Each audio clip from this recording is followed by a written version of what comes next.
दोस्तों कभी कभी मेरे एक मन में एक विचार आता है कि जो हम लोग पढ़ाई करते हैं, सभी बच्चे पढ़ाई करते हैं, मैं भी पढ़ाई करता हूँ, आप भी पढ़ाई करते होंगे। तो जो भी हम पढ़ाई करते हैं, क्या वो हमारे पढ़ने का जो उद्देश्य है, यानी जो हम जिस लिए पढ़ते हैं, उसका रीज़न एक्चुअली में क्या है? तो ये आज के इस वीडियो में हम बात करेंगे इस विषय पर। और आप भी अपने मत रख सकते हैं कमेंट बॉक्स में। चलिए शुरू करते हैं। देखिए, मेरा मानना है कि हम पढ़ाई करते हैं ताकि हमारे मन के अंदर का जितना भी जो एक कहते हो अज्ञानता है, वो ज्ञानता से भर जाए।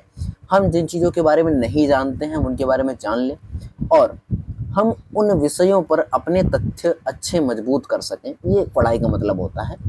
और पढ़ाई का मतलब ये नहीं होता है कि हम जो है एग्जाम्स में क्वेश्चन लिख दें या फिर याद कर लें, या फिर उसको रट्टा मार के हम उसको याद करके फिर जो हमसे सुने उसको हम ए टू जेड सुना दें। ये नहीं होता है। हमें उसके बारे में अच्छे से पता होना चाहिए। हम उससे किसी भी व्यक्ति से उस विषय पर बात कर सकते हैं। मुझे लगता है ये कहीं न कहीं हमारे पढ़ने का एक रियल रीज़न होता है। जब हम कोई भी विषय पढ़ते हैं या फिर हम जब कोई भी बात को समझने की कोशिश करते हैं, तो उस बात का सिर्फ़ एक ही मतलब होता है कि उस बात को अच्छे से समझ पाएँ। जब मैं आपको ये बातें बता रहा हूँ, तो आपको भी इस वीडियो को देखने का मतलब सिर्फ़ यही होगा कि मैं आपकी बातों को समझ सकूँ, आप मेरी बातों को समझ सकें, इसलिए मैं इन बातों को आपको समझा रहा हूँ। अगर आपसे आपके बारे में कोई पूछता है, तो आप उसको अपने बारे में बताओगे, उसको आप मैथ पढ़ाने लगोगे या उसको आप कॉन्सेप्ट बताओगे अपने नाम के पीछे। आप सिर्फ़ उसको नाम बताओगे, अपने बारे में बताओगे। तो हम जो पढ़ाई करते हैं, वो एक्चुअली में जो हमारे काम की चीज़ें हैं, वो कोई काम की चीज़ नहीं होती। वो एक्चुअली में हम अगर देखें तो यहाँ पे कि जो भी चीज़ें हम पढ़ते हैं, वो हमारी लाइफ़ में कहीं न कहीं उनका यूज़ होता है। अब उनका यूज़ कहाँ पर होता है, वो हमें पता करना होता है। देखिए, बच्चे साइंस पढ़ते हैं, लेकिन उनको ये नहीं पता होगा कि हम जो है जब कोई भी गंदा चीज़ है, कोई भी कचरा है, तो उसको हमें पानी में डालना है। तो उससे और ख़राब होगा, वो पानी भी ख़राब होगा, साथ ही और बहुत सारी चीज़ें ख़राब होंगी। लेकिन जब हम साइंस पढ़ते हैं, बच्चों को वो चैप्टर पढ़ाए जाते हैं, लेकिन फिर भी उनके बारे में उनको नहीं पता होता है। केमिकल रिएक्शन और कॉम्बिनेशन ये सब पढ़ डाला, फिर भी उसके बारे में जो हमें नॉलेज चाहिए या उससे हमें क्या नहीं करना चाहिए, हमें साइंस को कहाँ पे देखना चाहिए, वो सब नज़रिया हमारे मस्तिष्क में आता ही नहीं। Science is not a theoretical subject, science is a practically subject. हमें इसे प्रैक्टिकली ज़्यादा अप्रोच करके पढ़ना चाहिए, ना कि हमें ज़्यादा जो है इसे जो है थ्योरेटिकली पढ़ना चाहिए। और आप अगर मेरी बात मानेंगे, तो अगर हर एक टीचर विद्यालय का प्रैक्टिकली समझाने की कोशिश करे, तो बच्चों को ज़्यादा समझ में आएगा और उससे चीज़ें भी बढ़ेंगी। देखिए, यहाँ पे बहुत सारी प्रॉब्लम आती है कि जो हमारे हमारे एजुकेशन सिस्टम में टीचिंग को लिया गया है ना, वो सिर्फ थ्योरेटिकली ज़्यादा लिया गया है। हाँ, आप कहोगे बहुत सारी बातें कह सकते हो, एजुकेशन बुरा है, अच्छा है, मैंने इस पे बहुत सारी वीडियोज़ बना रखी है, आप देख सकते हो। लेकिन एजुकेशन वहाँ पे बुरा हो जाता है जहाँ पे एजुकेशन थोपा जाता है। आप खुद ही सोचिए, अगर आपका पढ़ने का मन नहीं है, तो आप वो चीज़ क्यों पढ़ें जो आपको पढ़ने का मन है? जो आपका पढ़ने का मन है वो आप पढ़ें, तो वहाँ पे आपको थोपा नहीं जाएगा। एजुकेशन हमारे व्यक्तित्व को बनाता है। एजुकेशन वो नहीं होता जो मतलब एक्वायर नॉलेज कर लो, नॉलेज हो तुम्हारे पास, तो वो नहीं है। देखो, ज्ञान वही है जो इंसान को ज्ञान दे दे, यानी कि जो हमें ज्ञान की ज़रूरत है ना, जैसे हमको एनलाइटमेंट हो जाए, हमको मतलब सारी चीज़ों के बारे में तो नहीं, लेकिन हमको जिन जिन चीज़ों के बारे में पता हो, उसके बारे में पता हो, ज्ञानता हमारे अंदर आ जाए, उस अज्ञान रूपी अंधेरे को हमारे मन से हटा दे और ज्ञान रूपी प्रकाश से हमारे अंदर के लाइट यानी बल्ब को जला दे। वही एक्चुअली में नॉलेज होता है, ज्ञान होता है।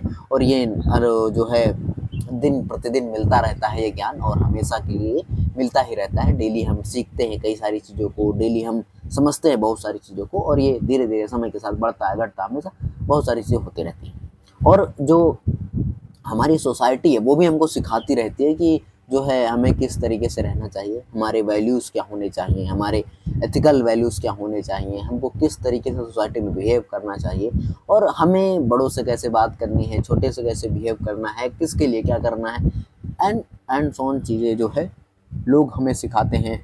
आते जाते रास्ते में लोग बताते रहते हैं, है ना? बहुत सारी चीज़ें हमको जो हमारे घर वाले नहीं सिखाते हैं, हमारे दोस्त सिखाते हैं। तो जो नॉलेज है ना, वो कहीं से भी मिलती है। नॉलेज का जो मेन पर्पस होना चाहिए, वो मेन पर्पस ये होना चाहिए कि हमें जो है इनलाइटमेंट रहना है, हमें जो है लाइफ में एक तरीके से मुक्त रहना है। कि ज्ञान का मतलब यही होता है, आप छोटी छोटी चीज़ों में उलझे नहीं। जब आपके पास ज्ञान ज़्यादा होगा, जब आपके पास नॉलेज होगी, तो आप जो है छोटी-छोटी चीज़ों में लड़ाई नहीं करोगे, छोटी-छोटी चीज़ों में अपना टाइम वेस्ट नहीं करोगे, क्योंकि आपको पता है उस टाइम से आप कितना कुछ कर सकते हो। जब आपके पास बहुत अधिक जो है नॉलेज होती है, या फिर आप कहें तो सही नॉलेज होती है, तो आप उस नॉलेज का इस्तेमाल सही काम के लिए करते हो, सही लोगों के लिए करते हो। उसका इस्तेमाल आप गलत काम के लिए नहीं करोगे जब आपके पास नॉलेज है। और गलत काम का सेंस मतलब ये है कि जिससे आपको तकलीफ हो या ना हो, लेकिन किसी दूसरे को तकलीफ ना हो। That is the purpose of my video, कि मैं जो है कोशिश करूँ कि लोगों के अंदर थोड़ा-सा जो है ज्ञान पैदा करने की, ताकि लोग जो है दूसरे को परेशान ना करें। देखो हर व्यक्ति अपने से परेशान नहीं होता, वो दूसरे से परेशान होता है। जब कोई व्यक्ति उसको कुछ कह देता है, कुछ कर देता है, या फिर उसके परिवार में कुछ कर देता है, उसके कोई मनपसंद व्यक्ति के प्रति कोई कुछ कर देता है, तो उसको अच्छा नहीं लगता है और उसके प्रति उसको क्रोध आता है और बहुत सारी चीज़ें होती हैं। हमें अपने अंदर से ज़्यादा दूसरों के अंदर भी सही करने की कोशिश करनी चाहिए। अगर हम सही रहेंगे तो दूसरे भी सही रहेंगे। ये चीज़ें हमें ध्यान देनी होंगी। और नॉलेज का मतलब ये होता है कि नॉलेज नॉलेज के लिए नहीं, नॉलेज अपने व्यक्तित्व को निखारने के लिए होता है। और पर्सनालिटी बताएगी कि आपका नॉलेज क्या है, आपने क्या सीखा है, आपने क्या पढ़ा है, आपके क्या संस्कार हैं, आपके क्या विचार हैं। ये सब आपके जो है नॉलेज से ही पता लगता है, आपके व्यक्तित्व यानी आपकी पर्सनालिटी से ही पता लगता है। तो धन्यवाद आपको इस वीडियो को देखने के लिए। अगर आपको ये वीडियो पसंद आई है तो शेयर करिएगा, सब्सक्राइब करिएगा और चल वीडियो को लाइक करिएगा। मिलते हैं नेक्स्ट वीडियो में, तब तक के लिए धन्यवाद। जय हिंद, जय भारत।